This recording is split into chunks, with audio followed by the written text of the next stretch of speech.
Morning లెగ్సి breakfast, tiffin, మధ్యాహ్నం భోజనం, night హ్మ్. భోజనం. అది. హ్మ్. భోజనం కానీ, టిఫిన్ కానీ తింటారు కొంతమంది. సో, ఇలా అలవాటు ఉన్నవాళ్ళు అది కంపల్సరీ మానుకోవాలని అవసరం లేదు. ఓకే. వాళ్ళ హెల్త్ బావుంటే. హ్మ్. అంటే ఎలాంటి హెల్త్ కండిషన్స్, మెడికల్ కండిషన్స్ లేవు. ఎలాంటి ఇబ్బందులు లేవు బాడీతో అంటే డెఫినిట్‌గా అది మానుకోవాల్సిన అవసరం లేదు. హ్మ్. బేసిక్ అంటే కొంతమందికి ఎక్కువ 3 పూటలు తింటే కూడా ఎసిడిటీ వస్తుంది అని కూడా ఉంటుంది కొంతమందికి. అవును. సో, ఇట్లాంటి ఇబ్బందులు కూడా లేవు అంటే డెఫినిట్‌గా 3 పూటలనేది కరెక్ట్‌గా బ్యాలెన్స్‌డ్ మీల్ కరెక్ట్ టైంకి స్మాల్ పోర్షన్స్‌లో తింటే సరిపోతుంది. మరి హ్మ్. ఎక్కువ పెద్ద పోర్షన్స్ కాకుండా స్మాల్ పోర్షన్స్. హ్మ్. అది.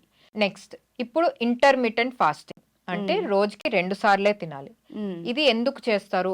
మేజర్‌లీ బరువు తగ్గడానికి కోసం అనేది చేస్తారు. అవును. సో, కానీ అందరూ బరువు తగ్గుతారని గ్యారంటీ లేదు.